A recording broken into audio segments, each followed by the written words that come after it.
Bonjour Madame Tessèdre, je sais que ce mercredi 10 avril 2024, il y aura lieu à la mairie de Saint-André des élections syndicales. Pouvez-vous vous présenter dans ce cadre s'il vous plaît? Alors je suis Ingrid Tessèdre, je suis juriste spécialisée en droit des collectivités locales et agent de la mairie de Saint-André depuis une quinzaine d'années. Je me présente comme représentante du personnel au comité social territorial le 10 avril 2024 parce que je souhaite donc m'engager dans l'action syndicale pour le personnel de la collectivité. D'accord. Alors pouvez-vous m'expliquer ce qu'est un syndicat en quelques mots et pourquoi avez-vous souhaité vous engager au sein d'un syndicat? Alors un syndicat, on va dire que c'est un collectif, une union, une force qui va défendre les intérêts à la fois individuels mais aussi collectifs des salariés. Donc à la mairie de Saint-André, le syndicat va défendre le personnel de la mairie, du CCS, de l'EPA, de la caisse des écoles. Et en tout cas, va accompagner et représenter ce personnel. Alors pourquoi, c'est quoi le sens de mon engagement? Je me suis engagée dans l'action syndicale parce que moi-même, dans ma carrière, j'ai subi une procédure de décharge de fonction, donc j'ai été déplacée en gros, pour faire clair. Et à ce moment-là, j'ai eu un entretien donc en la forme disciplinaire et je souhaitais être accompagnée par mes collègues syndicats. À l'époque, il y avait un syndicat majoritaire auquel j'ai fait appel et malheureusement mes collègues m'ont dit non, on ne viendra pas à ton entretien, ça doit être quelque chose de personnel et tout ça. Donc moi j'ai été quand même assez déçue là-dessus et je me suis dit il y a un manque dans la collectivité. Quand le personnel est vraiment en difficulté, les syndicats ne sont pas là. Donc ça c'est ce qui a vraiment conduit à mon action aujourd'hui. D'accord Madame Tessèdre, d'accord. Qu'est-ce qu'une élection du CST? Alors l'élection du CST, donc le CST c'est le comité social territorial, c'est une instance paritaire qui est composée à la fois de représentants de la collectivité, donc les élus, les représentants du maire, et pour moitié également des représentants du personnel. Alors le comité social territorial est compétent en matière d'organisation du travail, est compétent en matière de toutes les actions, toutes les mesures collectives qui touchent au travail, aux horaires, au changement d'organisation, mais aussi il est compétent, ce comité social territorial, en matière de conditions de travail, d'hygiène et de santé. Voilà un peu ce que fait le comité social territorial. Et donc dans cette instance-là, il faut que le personnel soit bien représenté. Comme ça, quand l'autorité propose des projets, eh bien, les syndicats, les représentants du personnel peuvent défendre l'intérêt de l'agent communal en disant on est d'accord parce que cette mesure elle est bien pour le personnel. Et si la mesure n'est pas très positive pour le personnel, eh bien, on fait des propositions dans le dialogue social qui doit donc se formaliser dans ce comité social territorial. Il faut des bons représentants du personnel. D'accord, d'accord, très bien. Alors en tant qu'intéressé, pouvez-vous m'expliquer comment comptez-vous aborder la problématique de l'évolution de carrière des agents de catégorie C et plus particulièrement des contractuels? Alors déjà, votre question est excellente parce que c'est vraiment le gros des troupes. Les agents de catégorie C, c'est les 3/4, voire 80% du personnel de notre collectivité à Saint-André. Et du coup, ce personnel, souvent, ils ont des salaires modestes, s'ils sont de catégorie C. Et il y a un enjeu donc, pour leur carrière.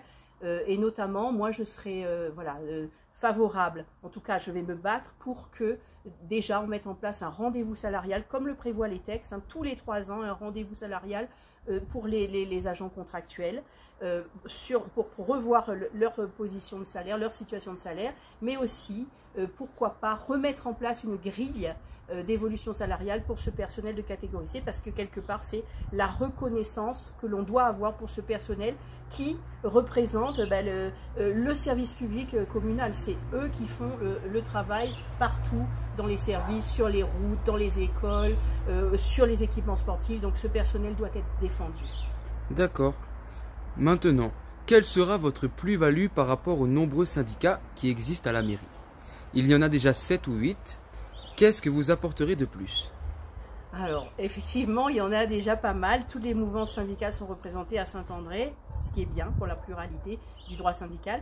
Mais moi, ce que je souhaite apporter réellement, c'est utiliser mes heures de délégation syndicale, si demain je suis élu et si le personnel me fait confiance, utiliser ces heures de délégation et ces décharges d'activité syndicale au bénéfice et pour les agents de la collectivité, notamment en utilisant ces heures de façon concrète, en mettant en place des formations sur le droit syndical, des formations sur les droits à la carrière, sur les droits et les obligations des agents, parce que en général, les syndicats existants dans la collectivité, eh bien, ils utilisent ces heures de décharge ou de délégation pour leur temps personnel. C'est comme des congés pour eux. Donc moi, je veux vraiment apporter cette action concrète, recevoir dans une permanence syndicale, grâce aux locaux qu'on aura par la collectivité, recevoir le personnel et les assister juridiquement, assister téléphoniquement au quotidien. Donc une action réelle et effective au bénéfice du personnel.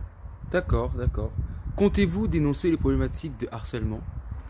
Alors, dénoncer les problématiques de harcèlement. Votre question est assez tendancieuse, donc je répondrai plutôt que Sud a comme priorité, comme vraiment dans son champ d'action, ça va être la défense des conditions de travail, par exemple la lutte contre les problèmes de management trop autoritaire. Et effectivement, s'il y a des situations de harcèlement, ce n'est pas au syndicat de dénoncer, c'est à l'agent ou aux agents qui sont dans ces situations-là de dénoncer, de faire les signalements adéquats. Mais en tout cas, s'il y a des signalements, Sud sera aux côtés des agents pour les défendre bec et ongle, parce qu'il s'agit d'une question de bien-être au travail, d'une question de santé psychique, de santé physique. Donc le harcèlement est une vraie problématique qu'on prendra en compte bien évidemment dans la collectivité. D'accord. Connaissez-vous les problèmes rencontrés par les agents de l'environnement ou les agents des écoles?